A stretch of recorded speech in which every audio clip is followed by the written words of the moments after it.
itu menakwilkan. Jadi kalau antum ingin menafsirkan, jangan tafsirkan seenak antum. Dibawa pada pemahaman yang beda dengan makhluk. Sebetulnya, inti pembahasannya, pemikirannya sama. Apa di antara kesamaannya? Jangan samakan sifat Allah dengan sifat makhluk. Tanzihu sifatillahi subhanahu wa ta'ala al-khaliq min sifatil makhluk. Menyucikan sifat Allah dari sifat makhluk. Ada yang mengatakan sudah istiwa itu artinya bertempat. Allah punya tempat, tempatnya di arsy. Yang punya tempat itu makhluk. Allah tidak dibatasi dengan tempat. Kalau Allah punya batas tempat, artinya Allah sama sifatnya dengan makhluk. Ya, artinya mujassam. Mujassam itu menempat. Kalau sudah punya tempat, berarti menempat. Menempat sama dengan makhluk. Gak boleh.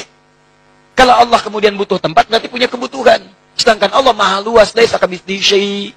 Allah menempat, berarti butuh tempat. Ketika Allah tidak ada tempat, itu di mana Allah? Jelas ya? Nah, itu ada masalah dalam akidah. Makanya kalau antum ingin memahami ini, kalau ingin tetap memaksakan tempat, ditakwilkan. Takwilkan.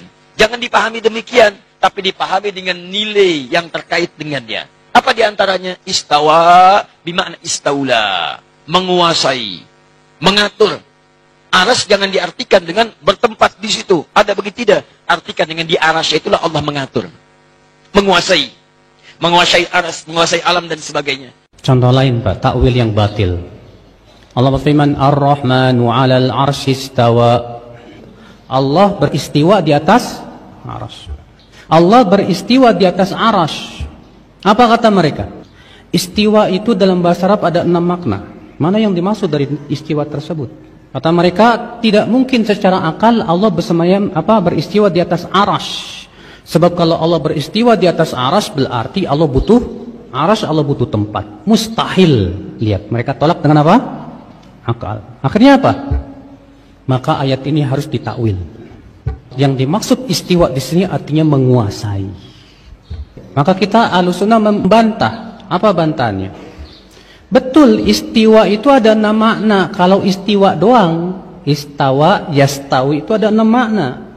Tapi kalau istawa setelahnya ala, maknanya hanya 1. Itu ala wartafa, tinggi. Sedangkan dalam ayat ini istawanya dengan ala. Ar-Rahman alal arsyis tawa. Sehingga maknanya hanya 1. Allah tinggi di atas arasy. Cuma masalahnya Pak, mereka menolak keyakinan ini hanya karena akal. Menurut akal mereka nggak mungkin Allah di atas arasy. Karena kalau Allah di atas arasy berarti Allah butuh arasy. Kita katakan ini konsekuensi yang batil. Karena keberadaan Allah di atas arasy tidak sama dengan makhluk. Sebagaimana Allah mendengar, makhluk mendengar, apakah berarti sama mendengarnya Allah dengan mendengarnya makhluk? Tidak.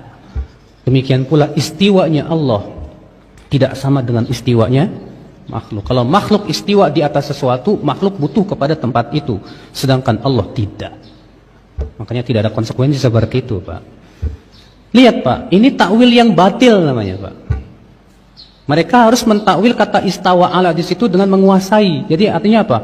Ar-Rahman menguasai arasy. Kita katakan secara bahasa Arab itu batil karena istawa di situ setelahnya ala, maknanya hanya 1 sudah, ala wartafa.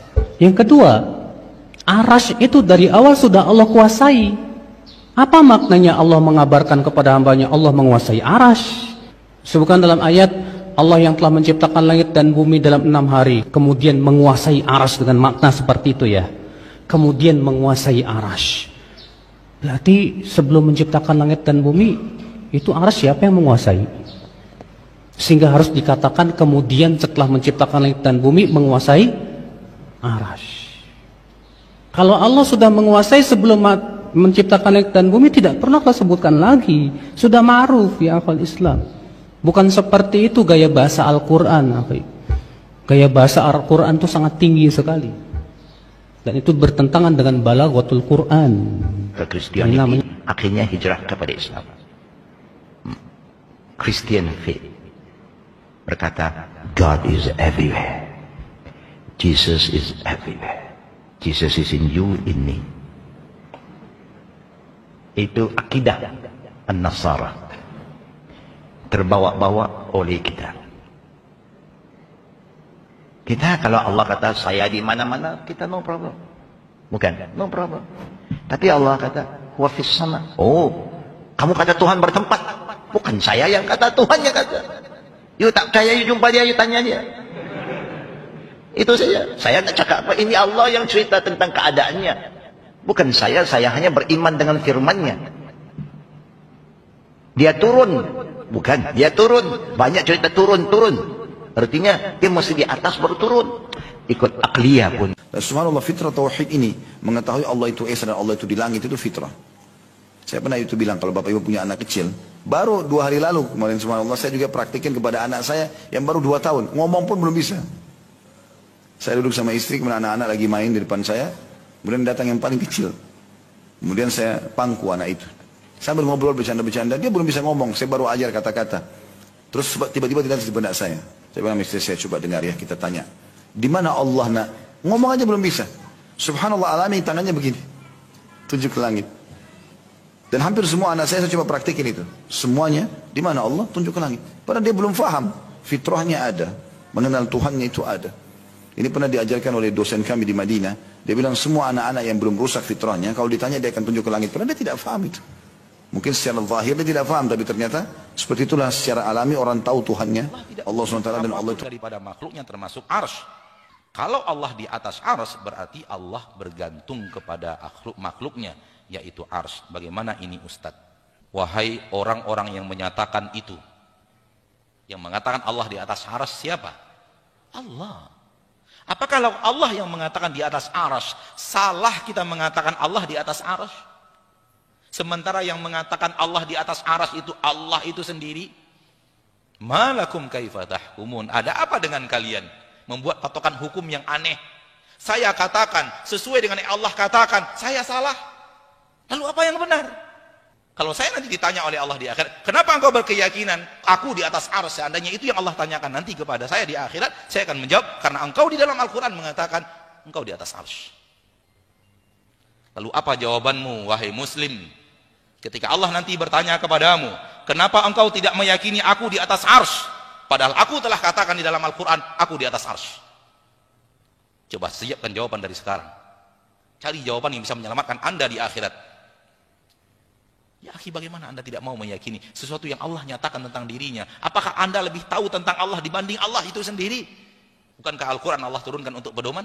Bukankah Allah menurunkan Al-Quran untuk diikuti? Bukankah akidah yang Allah nyatakan di dalam Al-Quran harus dijadikan akidah dan keyakinan? Oleh karena itu, melangkahlah dengan Al-Quran. Al-Quran menyatakan, nyatakan seperti yang ada di dalam Al-Quran. Al-Quran tidak menyatakan, jangan mencoba-coba menyatakan sesuatu yang tidak dinyatakan di dalam Al-Quran. Ini akidah yang benar. Begini cara bermuamalah yang benar. Begini cara mengambil ilmu yang benar dari Al-Quran. Allah mengatakan Allah di atas arsy. Namun Allah tidak mengatakan di dalam Al-Quran Allah membutuhkan arsy. Dari mana Anda punya keyakinan kalau kita keyakini Allah di atas arsy berarti Allah butuh arsy? Di mana Allah mengatakan itu di dalam Al-Quran? Di mana kami menyatakan akidah yang seperti ini di dalam kajian-kajian kami? Tolong cari. Anda bertemu saya menyatakannya, potong leher saya. Kalau ada saya menyatakan Allah di atas arsy, Allah butuh arsy. Kalimat yang terakhir. Kalau bertemu saya mengucapkannya di dalam kajian, saya datang kepada Anda untuk penggal leher. Karena itu tidak pernah saya yakini seumur hidup. Bahkan saya meyakini Allah di atas arsy, arsy butuh Allah. Bukan Allah yang butuh arsy. Kalau Anda tidak berani menyatakan seperti yang Allah nyatakan di dalam Al-Quran, kemana Anda akan mencari keselamatan di akhirat? Baik. Fahamlah kita terlalu cerdas. Sehingga kecerdasannya membuat dia sesat. Kenapa terlalu cerdas? Karena rumus ilmu Allah dia pakai rumus ilmu manusia. Letak kekeliruannya ada di sini. Dia berbicara sesuatu tentang Allah, rumus yang dia pakai rumus manusia. Raja di atas singgasana. Arsy itu artinya singgasana. Raja di atas singgasana, sedang enak-enak duduk, singgasananya diangkat, jatuh rajanya. Seperti itu juga dengan Allah. Allah di atas arsy-Nya, ketika singgasananya dibuang, Allah akan jatuh. Gitu. Itu rumus manusia untuk manusia, rumus makhluk untuk makhluk. Anda sudah berbicara Rabbul makhluk, pencipta makhluk. Maka jangan pakai rumus manusia untuk bicara Allah. Itu pintu kesesatan besar. Ketika Anda bicara Allah, pakai rumus manusia. Terakhir, wahai orang-orang yang ingin berakidah dengan baik dan benar, jangan coba-coba yakini sesuatu tak ada di dalam Al-Quran, tak ada di dalam hadis. Jangan coba-coba yakini. Kalau Anda ingin selamat akidah Anda, cukuplah yakini apa yang ada di dalam Al-Quran, apa yang ada di dalam hadis. Kalau Anda tambahkan, Anda sesat. Cukupkan apa yang Allah katakan, itulah akidah saya.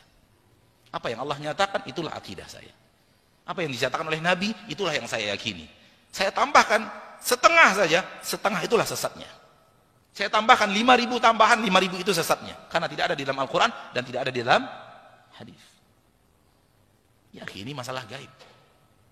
Kita tidak bisa lihat dengan mata kita, tidak bisa pegang dengan tangan kita. Kita hanya menyerah dengan berita yang datang. Dan berita yang datang itu di dua tempat, Al-Quran satu, hadis satu. Maka cukupkan akidah Anda dengan apa yang ada di dalam Al-Quran, dinyatakan di dalam Al-Quran, dan apa yang ada di dalam hadis dan dinyatakan di dalam hadis. Cukup itu akidah saya. Tak tambah sedikit pun. 0,00001% pun tak akan saya tambahkan. Itu akidah yang benar. Karena akidah berasal dari ilmu gaib. Dan ilmu gaib tidak bisa kita deteksi dengan panca indera kita, sehingga kita bisa menyatakan sesuatu yang tidak dinyatakan. Makna arsy ala wartafa, di atas arsy.